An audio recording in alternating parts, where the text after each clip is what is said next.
The worst picks I've ever had to the craziest card we have seen this year with the most outrageous moments I have ever seen in the octagon. UFC 327 just finished. Here's the recap. First fight, Chuck Buffalo gets himself a 30-26. There was an eye poke that had the point loss. The crowd was loud off rip. I mean, such good takedown, easy ground control for Chuck Buffalo, Charles Radke here, and we miss a huge underdog play. I thought that'd work. Now, the crazy thing was, Prado had a tight guillotine, a deep guillotine, but somehow Chuck survived it.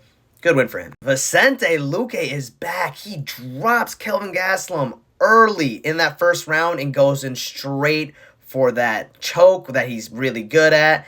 I mean, new class, middleweight debut, really good for Luque. A first round Darce, very impressive underdog win for Luque.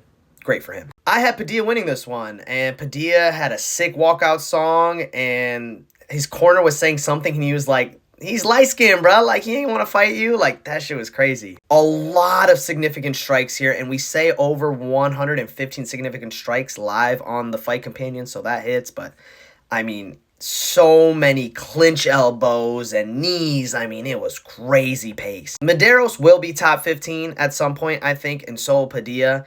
But the two eye pokes is what lost him that fight, in my opinion. And then, like, a fight later, all of a sudden, they're like, hey, by the way, that fight actually wasn't a majority win for Padilla. It's now a majority draw or whatever. So, what the fuck? But both of them had good chins. Excited to see them grow. Damn, Tatiana, that was nasty. Loopy hurts her early, and I was like, oh shit, like, let's go, Loopy. Like, all these women are knocking each other out now. But my God, Tatiana can hold her on the ground, and Loopy is not easy to take to the ground like that. Ranked number 2 in that division, now she's 13-1. She gets a submission, the first to ever finish Loopy. I mean, hey, get her the title. Dominance on the ground for Gamrot. Dominance. Rivovics, it seemed like he wasn't going to tap, and then the ref is like checking his hand to see if he's going to tap, and the ref like kind of jumps early to stop the fight, but he's like, oh wait, no, keep going, and then like he's showing like, hey, like I'm still punching, and then Gamrot slightly adjusted, and then it was wraps. Then he had to tap. But Gamrot has a call out, very interesting. He says Diego Lopez wants to come up and fight, so bring him on. Let's run it. This was a banger, man. Kevin Holland is back. Round 1, Kevin Holland was not talking at all. He was not talking at all, but he was working that calf and working that leg, and there's big welts on the shin of Brown. And then round 2, Holland starts talking, and he gets in this deep-ass Darce choke, bro. There is no way Rude Boy gets out of it, but somehow does. Holland also landed a really nice spinning elbow, and Holland was asking him, like, yo, you trying to hoop? Like, bro, we can play some basketball with each other. Holland was also talking to Goddard, and I mean, just good striking from Holland, good kicks. Back in the win column. Love it. Holy shit. Aaron Pico is nasty. Both were hitting some hard shots early in round 1, but the boxing from Pico was on point. Great combos with some great hooks. The chin on Pitbull was absolutely crazy. Great hand speed, great cardio. Dude, Pico is a motherfucking problem. Do not switch up on him just because he had a loss in his debut by spinning elbow.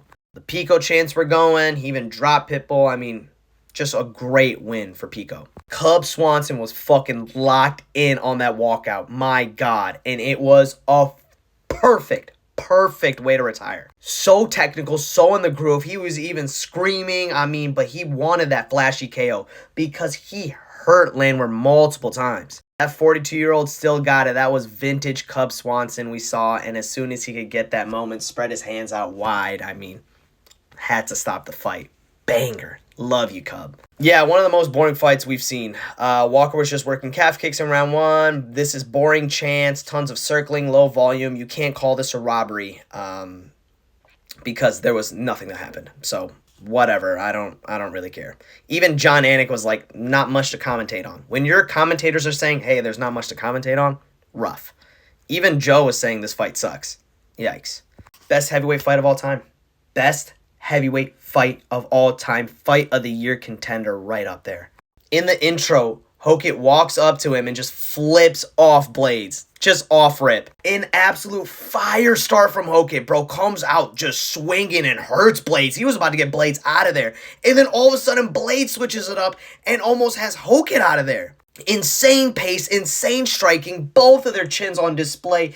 I mean, beating and battering each other up. So many moments where both of them were supposed to go out. Like, so many moments where both of them were supposed to just go out. Crowd was going crazy, constantly flipping off Blades. I mean, crazy fucking chins, crazy crowd. One of the best fights ever. Hokit wins, and I don't know how the fuck Josh remembers a fucking poem after that type of fight with that type of pace. But look, I don't like Josh. I didn't like anything he was doing all the way up to the fight. But today, the fight, the antics inside, and the poem afterward, fantastic. Everything was great from him. So I can respect him as a fighter. The earlier stuff, I'm still going to stand on. I'm not going to switch up. Mirzakhanov had the pressure on Costa. We know that he has that fast jab, but the inside leg kicks from Costa were nasty. Costa had a dominant first round, hurt Mirzakhanov, and then round after that, Mirzakhanov had a good striking and hurt Paulo, and Paulo started to look gassed, and I was like, oh shit, this might be a little rough. Round 3, the high kicks, multiple high kicks to the face. Mirzakhanov just fell, and it was wraps, man. He just kind of like gave up. I think he was really hurt, his arm or something. He had to get taken out on a stretcher. But Costa coming up in weight, beating a 16-0 ranked number 6 fighter. Keep Costa up there. The main event, my God, Yuri. What?